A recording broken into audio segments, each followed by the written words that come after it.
to the second episode of Recluse Horror.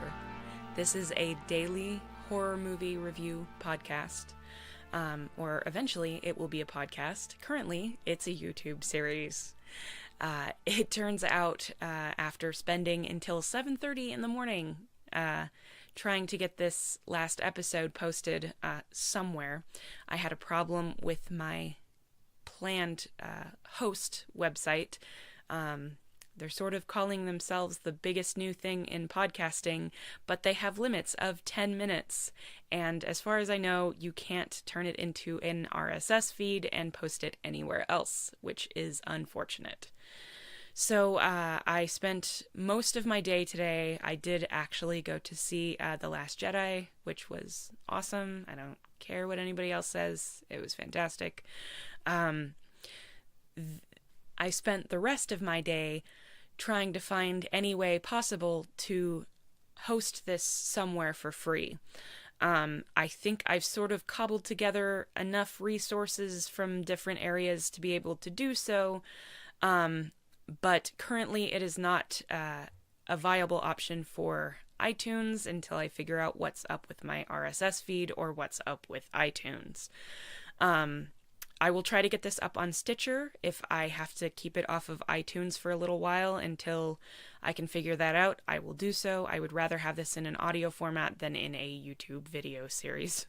It's just not a very good option as far as reaching people, and you can't download it, which for me is a deal breaker. If I had to go on YouTube to listen to a podcast, I would just not listen to that podcast. I have plenty of podcasts without going to YouTube. Why is there not a YouTube for podcasts at this point? I'm sure I'm the umpteenth person to have brought this concern up, but if you want to host a podcast, it requires a little bit more money than you probably would expect.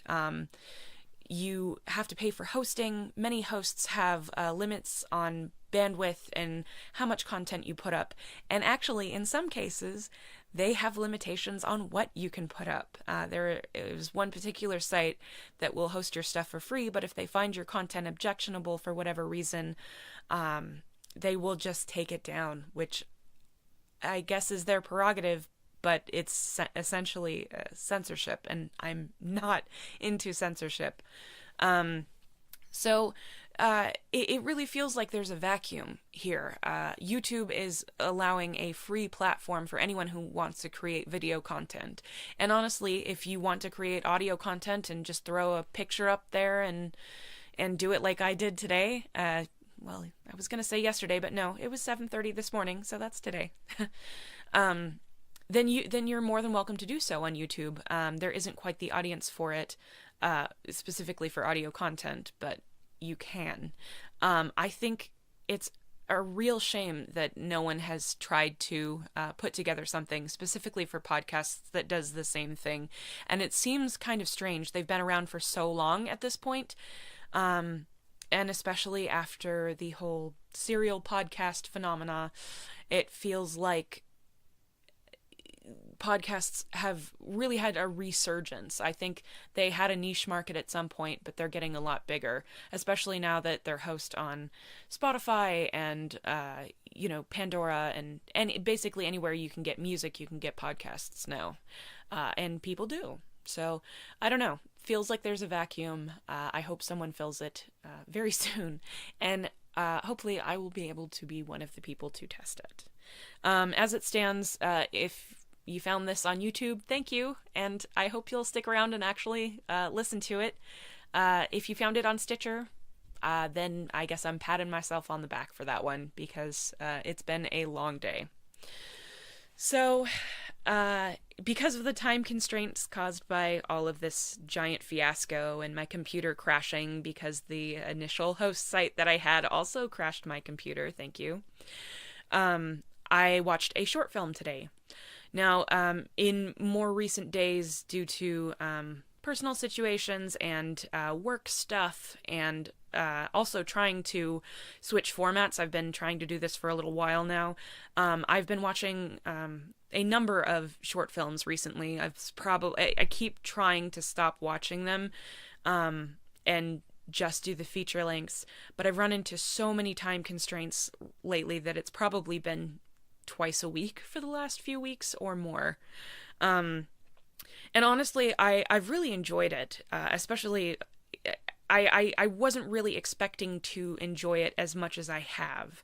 One of the great things about short films is, well, for one thing, you can get them for free, mostly on YouTube, but also you're getting to see the next great generation of directors. If you go to your favorite director's IMDb page and scroll all the way down to the bottom of their page, as likely as not, you are going to find a small grouping of short films, probably nothing you've ever heard of, probably don't even have like a picture uploaded.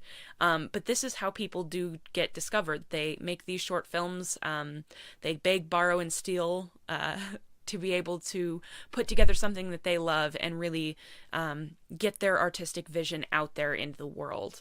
And I think that's really interesting.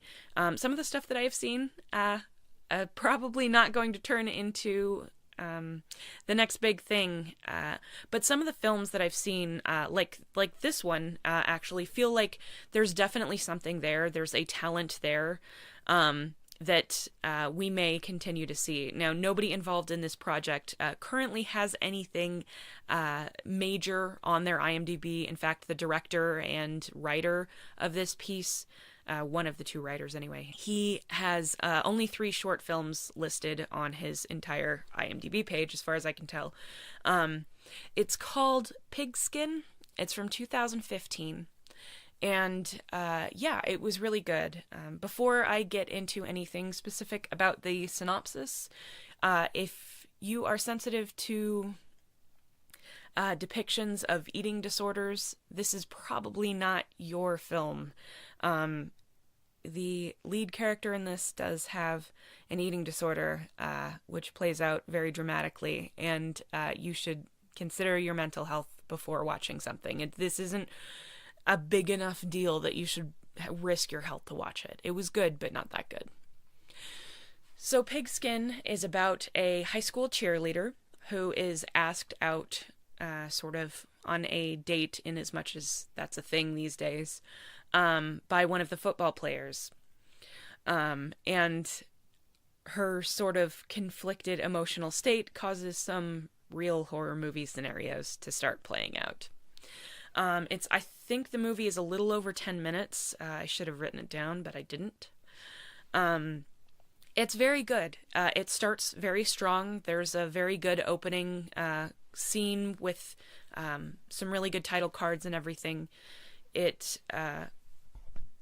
has a very good song to fit in with the vibe that they're trying to make. Really, the production value on this one all around is very good. I'm not sure who funded it, or if they're a big deal, or if they just did a good job with what they had, but it was very high production value. There's a good use of color throughout the film as well. One particular scene towards the end is really, really fantastic for the use of color. Now, there is some pretty obvious symbolism in this movie, but it's clear from the movie that they're not trying to pretend it's not symbolic. If you're trying to watch this movie literally, you are not going to enjoy it. It's going to seem very stupid. The acting is very good. The lead actress had, I believe, an introducing credit, which leads me to believe this is probably her first anything that she's ever been in. She does a very good job. But the casting in general is very good. One of the things that horror movies often get so wrong is casting 40-year-old, models as high school students. That gets really tiresome to me. All of the cheerleaders and all of the football players in this that I saw are pretty normal looking kids. And that's another thing. They're kids, they look approximately like teenagers, and pretty normal ones at that. I don't know if you had this experience in your high school, but my high school cheerleaders And my high school football players were not all models and bodybuilders. There were a few.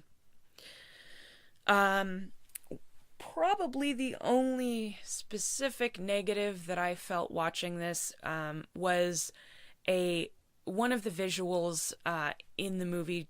The movie sort of hinges on this image a little bit in certain ways, and it's not. It's sort of lacking. There isn't much to it. It doesn't get much screen time when it feels like it has earned a lot more screen time. And the design of it in general is just not very good. It's not bad. It's just a little bit cliched. There's nothing to it that hasn't been done somewhere else. And honestly, in this movie, it's fine. Again, the fact that they were able to create anything like this in that range of budget that I'm assuming that they had is pretty incredible. Probably my favorite part about this short film is that every single aspect of it feels like it works towards one vision. All of the visuals, all of the costumes, all of the acting, every part of this movie feels like it moves around this whole central plot, and it feels really a part of it. It's not, you never get the sense that, oh, we need to put some music in here because something has to fill the silence. You don't get the sense that, oh, well, it's got to look like something, so it might as well look like this. Everything really feels very deliberate, and that's one of the great things that I've noticed in a few of the short films that I've seen, actually, is that same principle, that everything feels like it's working towards a single goal. You can find it in some feature-length movies. If you're sort of an auteur director, you can sometimes get away with that. Hollywood will let you do it, and audiences will let you do it. The first ones that come to mind to me are Aronofsky and Refn. I do not remember his first. Henry something Refn, I think. He did The Neon Demon, which I reviewed in text a while back. That was really something. Not everybody would respond to it. It's definitely very slow, but visually and artistically, the costumes, the acting, everything, the music definitely all works towards one specific feel and one specific creation. It really all feels a part of it, not like we need to do something, music is expected, costumes are expected. It's all a part of the vision, and I really appreciated that. But I do find that you find that more commonly in short films, and that's one of the things that I appreciate, because I like those movies. Even Neon Demon was not my most favorite of the movies that I have reviewed in my many, many, many months of doing this, but it was very good. If you don't mind the short film format and watching something off YouTube, I think this is a really great option for a short film. You can find this short film on YouTube on the Screamfest page. For those of you not familiar, Screamfest is the longest running horror film horror film festival in the world, I believe, at this point. And it's based out of LA. They have a ton of free movies on their short films on their YouTube channel that you can view at your leisure. And I actually have reviewed a couple of those in text, and they weren't as good. I think this is easily the best one I've seen out of Screamfest on that page at this point. But I am sort of partial to those sort of pieces that have that very strong visuals, very strong everything working towards one goal and one vision sort of deal, like Aronofsky and Refn. So I might be biased. So yeah, if you're interested in Screamfest or in short films or just free horror, whatever, and you've run out of stuff on Netflix, I highly suggest you go give YouTube a look. There is some great stuff on there for short films, and it's stuff that you won't see anywhere else. Okay, so much like yesterday, I do want to go over a couple of the films that I have reviewed in text and just give whatever impression I have left of the movies to you, who probably are not going to want to read several hundred text reviews if you're listening to a podcast. The third day of my project, I did a film called Inner Demons. It's from 2014. The movie is about a girl whose family agrees to be on a fictional intervention show in order to try to help their daughter, who's a heroin addict. The daughter, however, believes that she isn't a heroin addict just because that she is a heroin addict because she's possessed. Honestly, there's not a lot to say about this one way or another. All of the filming, the lighting, the effects, the acting, the sets, pretty much all of that is, okay to fine to, actually pretty good in a couple of cases. But the writing is just so lackluster. Much like Sinister, which was one of the ones I went over yesterday, it's very strongly tread ground in most respects. I personally have sort of a soft spot for possible possession movies. Is it possession? Is it mental illness? That sort of deal. But if you don't have a hook, if you don't have something specific to sort of set you apart, it becomes very, very run of the mill. And this one sort of is. It has all of the same tropes that you'll see, all of the same sort of content that you'll see in any of those movies. By far, the most interesting aspect of this movie to me is the dedication that they had to showing these intervention shows. The poor people who have to work on them, they go all over the country or, possibly the world. I don't know of any international ones, but I'm sure they're working on one. You know how reality television is. But they have to go all over the country, into the worst parts of a city to find these people just ruining their lives. These people who really need help, and maybe they want it and maybe they don't, but they just are constantly seeing these people relapse and do drugs, and it's very hard to see someone try and fail to change their life in any way, and they have to do it week after week after week. It's certainly understandable. When you're a documentarian, you do have to sort of keep a bit of distance between you and your subjects. It's the only way that you're going to be able to create what you're setting out to create. But it's still, it's shocking to hear the people in there talking about, ratings rather than what's best for the people that are trying to get into recovery. Definitely this is something that has been told before. This is not a new story by any stretch of the imagination. That has been covered before, but I thought it was really unique in specifically talking about not documentarians as a broad thing, but specifically people who work on these intervention shows.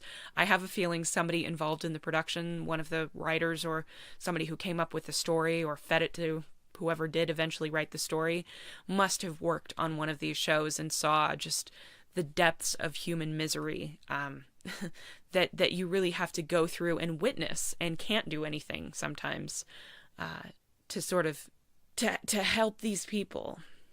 I've never seen this specific context for such a thing, and I thought that was really interesting. The story beyond that is pretty standard. There's a few minutes towards the end of the movie that kind of are a little bit different than what you might find in other movies, but it's not necessarily in a better way sometimes. If you're really into possession movies, by all chance, if you have to see every possession movie, go ahead and watch it. It's definitely not the worst that you'll see. But I probably wouldn't recommend it to very many people. Like I said, if you're interested in that documentarian angle, you can find that in other things. If you're looking for a movie that does something a little bit different with the possession thing, I would suggest Ava's Possessions. Now, I watched this before I started doing any of these reviews in any capacity, so I can't, based on my own personal rules about not watching things that I've seen before, that I remember stuff about. I can't currently review it, but it's quite a bit different from your standard possession movie. It's cheesy and it's definitely over the top, but it's not nearly the sort of paint by numbers story that you're gonna find in pieces like this, I guess. Yeah, that's Inner Demons. So the fourth review I did is a movie called Antibirth. This was from 2016. It stars Natasha Lyonne, Chloe Sevigny, Meg Tilly, and Mark Webber. All of those are people that you've probably seen around in one capacity or another. And while I liked this movie, and I liked it quite a bit, I think you need to do a lot more drugs than I do to really connect with this movie on the level that I think it's supposed to be connected with. If you're into really weird, very strange, gory, colorful, weird nonsense, psychedelic, I don't even know how to really describe everything in it, but if you're into any of those key words, then just watch the movie. If you do acid, watch the movie. Probably not on acid, or you might die. The movie is about a woman who's played by Natasha Lyonne. She's the lead, who comes off of a bender suspecting that she might be pregnant. But whether or not she is, there's clearly something wrong with her. The pacing of the movie is pretty slow, so if that bothers you, you probably won't enjoy this one very much. I personally liked the slow pacing. It really does sort of build a little bit, so it's not just slow for the sake of being slow.